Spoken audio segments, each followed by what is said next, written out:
Assalamualaikum warahmatullahi wabarakatuh. Perkenalkan, nama saya Alma Salsabila. Di sini saya ingin bercerita tentang kisah Nabi Ibrahim yang menyembelih anak kandungnya sendiri. Alkisah, ada seorang nabi yang bernama Nabi Ibrahim. Ia memiliki 2 istri dan 2 anak laki-laki. Istri pertama bernama Sarah. Ia melahirkan anak laki-laki yang bernama Ishak. Dan istri kedua bernama Hajar. Ia juga melahirkan anak laki-laki yang bernama Ismail. Namun, Sarah kurang suka hidup bersama dengan Hajar. Lalu ia meminta kepada suaminya untuk Ismail dan Hajar dipindahkan ke tempat yang lain. Namun suaminya tidak segera menurutinya. Setelah ia mendapatkan perintah dari Allah, Ibrahim, Ismail, dan Hajar pindah ke Mekah.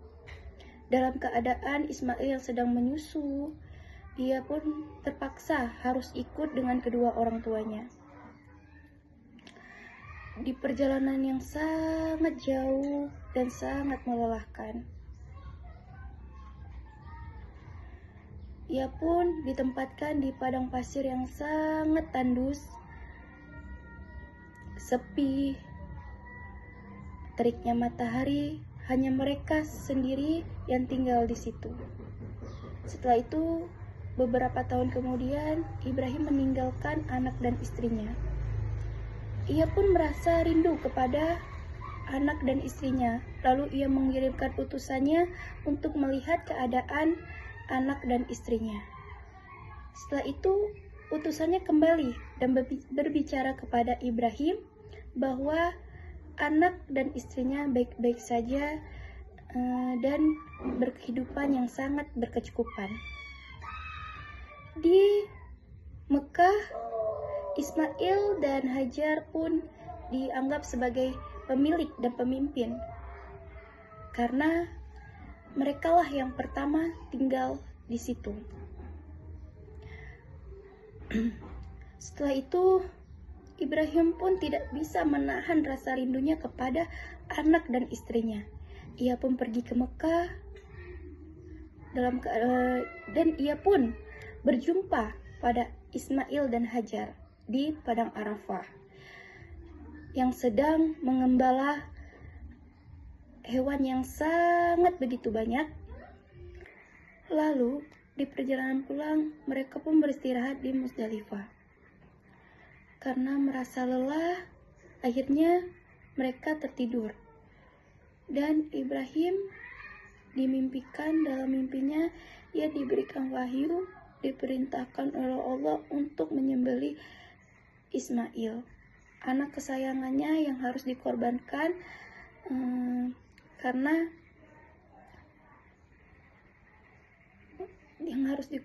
sebagai bukti patuhnya terhadap Tuhannya.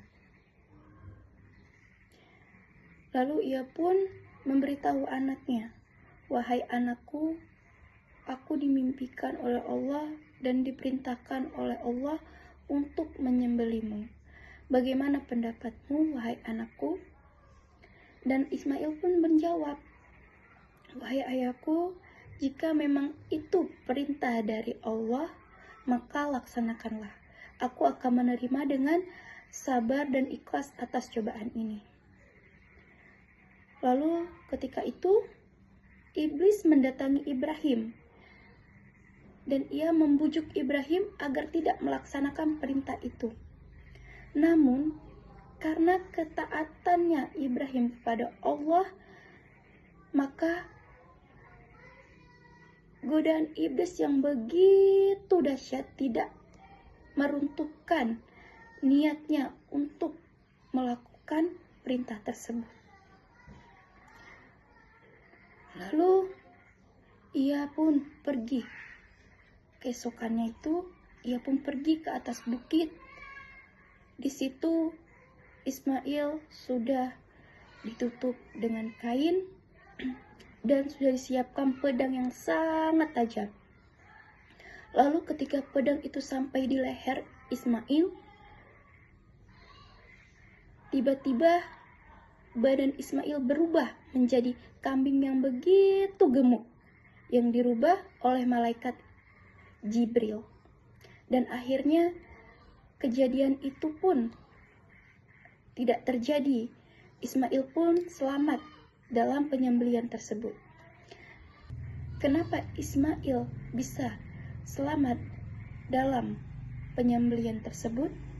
Karena atas ketekunan, ketaatan Ibrahim kepada Allah, dan ia melakukan penyembelihan tersebut dengan ikhlas, Allah pun memberikan mukjizat itu kepada Ibrahim, dan akhirnya anak kandungnya pun selamat dalam kejadian tersebut. Sekian cerita dari saya akhiri. Assalamualaikum warahmatullahi wabarakatuh.